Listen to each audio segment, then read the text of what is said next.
আরে নবোদয়ের মুসলমান, আমি আপনাদেরকে ছোট্ট একটা বিষয় বুঝাইয়া আর কিছু আমল দিয়ে আমি আপনাদের সামনে থেকে বিদায় নিব।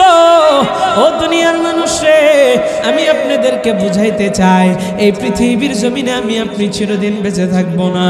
একদিন আমার আপনার বিদায় নিতেই হবে। এই দুনিয়ার জমিনটা হচ্ছে পরীক্ষার হল, আমি আপনি দুনিয়ার জমিনে হচ্ছে পরীক্ষার্থী। এখান থেকে যেদিন বিদায় নিব, কাল কিয়ামতের ময়দানে কঠিন সেই হাসরের দিনে আমার আপনার বিচার হবে। একটু জবাব দিয়া জানাইবেন, সেই দিন বিচার নিবেন একজন, তিনি কে? ইমানের পাওয়ার দিয়ে বলেন না তিনি কে? ও নবোদয়ের মুসলমান, সেই দিন আল্লাহ আপনার আমার বিচার করবেন। আহকামুল হাকিমিন, আল্লাহ তাআলা আপনার আমার ইনসাফের বিচার করবেন। দুনিয়ার কোনো বিচারকের মতো বিচার তিনি করবেন না। দুনিয়ার বিচারকরা হচ্ছে বাটপার, দুনিয়ার বিচারকরা হচ্ছে সেটার। আমি বাহিরের রাষ্ট্রের কথা জানি না, আমার বাংলাদেশের কথাই জানি। আমাদের বাংলাদেশের বিচার ব্যবস্থা এখনো ঠিক হয় নাই। যদি বিচার ব্যবস্থা ঠিক হইতো, তাইলে আমার নবীর বিরুদ্ধে এখনো কথা বলে যে রাখাল রাহা আর সোহেল গালিবের মতো এই নরপশুরা আমার মায়ের নবীর বিরুদ্ধাচরণ করে কথা বলে, মায়ের নবীকে নিয়ে কটূক্তি করে, এখনো পর্যন্ত বাংলাদেশের প্রশাসন তাদেরকে গ্রেফতার করতে ব্যর্থ হয়েছে। ও দুনিয়ার মানুষ রে, এখন তো স্বৈর শাসক নাই। আমি এই দেশের মানুষের সামনে আজকে বলতে চাই, আজকেও বাইতুল মুকাররমে প্রতিবাদ হয়েছে। ওই রাখাল রাহা, ওই সোহেল গালিবের মতো এই কুলাঙ্গাররা আমার মায়ের নবীর বিরুদ্ধাচরণ করে কটূক্তি যে করেছে, তাদেরকে এখনো পর্যন্ত কেন গ্রেফতার করা হয় নাই? এদেরকে গ্রেফতার করে এদেরকে ফাঁসির কাস্টে ঝুলাইতে হবে, ঠিক কিনা? আমরা দুনিয়ার সব কিছু বরদাস্ত করতে পারি, কিন্তু আল্লাহ এবং তার রাসূলকে নিয়ে কেউ যদি কটূক্তি করে, ওই সমস্ত কুলাঙ্গারদেরকে আমরা বরদাস্ত করতে পারি না, ঠিক কিনা? ও মোহাম্মদপুরের মুসলমান, একটা কথা স্পষ্টভাবে আপনাদেরকে বলতে চাই, ওরা যদি বলে তাদের বাক স্বাধীনতাই, তারা যা খুশি তাই বলবে। আমরাও বলি তারা যদি বাক স্বাধীনতাই যা খুশি তাই বলতে পারে, আমরাও বলি আল্লাহ এবং তার রাসূলকে ইসলামকে নিয়ে কটূক্তি করলে আমরাও আমাদের হাতের স্বাধীনতাই তাদের কল্লাগুলো ফেলে দিব, ঠিক কিনা? তাদের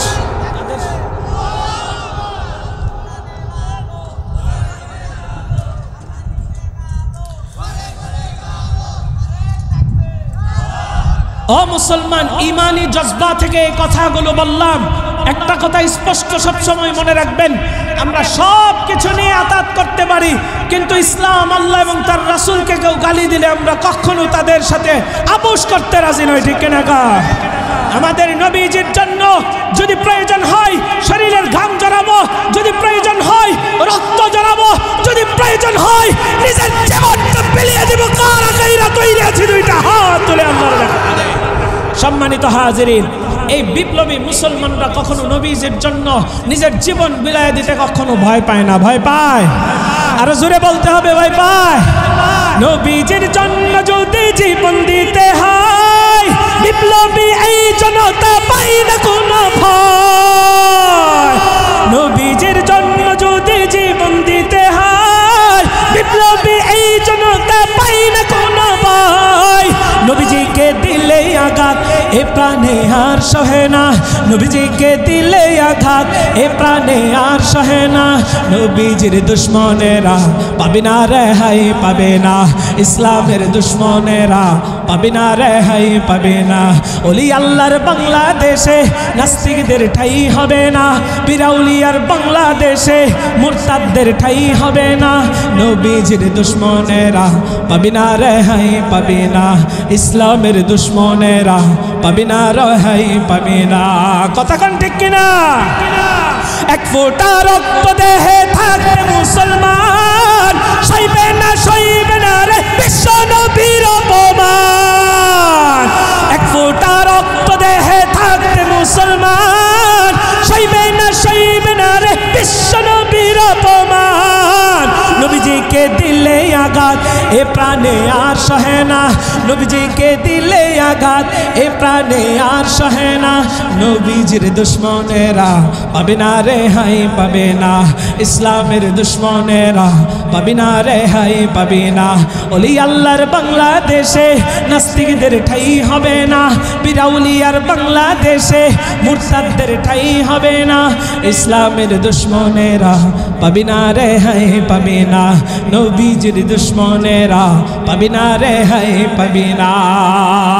আমরা ইসলামের পক্ষে কারা কারা আছি দুইটা হাত তুলে আল্লাহকে ডাক দেয়া জানা দেই লিল্লাহি তাকবীর, লিল্লাহি তাকবীর। আল্লাহ আমাদের সবাইকে কবুল করুক, জোরে কোন আমিন। আরেকটা কথা বলতে চাই, রাখাল রাহা কিছুক্ষণ আগে আমরা নিউজে দেখেছি, সে ফেসবুকে এসে মাফ চেয়েছে। সম্মানিত হাজিরিন, বাংলাদেশ এমন একটা অবস্থার ভিতরে আছে, কেউ কাউরে মার্ডার কইরা ফেলাইলে পরে এসে মাফ কইরা দিলে মনে হয় মাফ হয়ে যায়। এটা মগের মুল্লুক পাইছে, হ্যাঁ মগের মুল্লুক।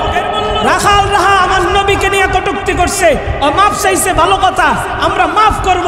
তবে তার কারণে মুসলমানদের কলিজায় যে আঘাত, যে ক্ষত সৃষ্টি হয়েছে, মুসলমানরা যে রাজপথে নেমে এসেছে, তাকে কেন এখনো গ্রেফতার করা হয় নাই, এটা আমরা কোনোদিনও মেনে নিতে পারি না। কথা কোন ঠিক কিনা?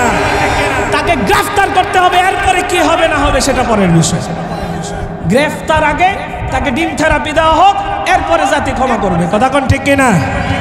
আরে মুসলমান, সব কিছু নিয়ে আতাত করবেন, কিন্তু কোরআন সুন্নাহ, আমার নবী, আল্লাহ, ইসলাম, এগুলো নিয়ে কোনো আতাত চলবে? আর জোরে কোন চলবে? এজন্য যে কোনো মুহূর্তে ডাক আসলে ময়দানে ঝাঁপায় পড়বেন তো ইনশাআল্লাহ। আর জোরে কোন ইনশাআল্লাহ। আল্লাহ কবুল করুক, জোরে কোন আমিন। আমাদের ভালোবাসা সবই জানা হয় মহান রবের জন্যে, রাগ ক্ষোভ ঘৃণা গুলো তাও যেন হয় শুধু প্রভু তোমারই জন্যে। আমাদের ভালোবাসা সবই যেন হয় মহান রবের জন্যে, রাগ ক্ষোভ ঘৃণা গুলো তাও যেন হয় শুধু প্রভু তোমারই জন্যে। ভালোবাসি বাসি ভালো ভালোবাসি প্রভু তোমাকে, ইয়া হাবিবি ইয়া রাসূলুল্লাহ, হৃদয়ে গেথেছি তোমাকে। মান আহাব্বা লিল্লাহ ওয়া আবগাদা লিল্লাহ ওয়া আ'তা লিল্লাহ ওয়া মানআ লিল্লাহ ফাকাদ ইসতাকমালাল ঈমান। মান আহাব্বা লিল্লাহ ওয়া আবগাদা লিল্লাহ ওয়া আ'তা লিল্লাহ ওয়া মানআ লিল্লাহ ফাকাদ ইসতাকমালাল ঈমান। আল্লাহ আল্লাহ আল্লাহ আল্লাহ আল্লাহ আল্লাহ আল্লাহ আল্লাহ। ইমানের পাওয়ার দিয়া বলেন না আল্লাহু আকবার।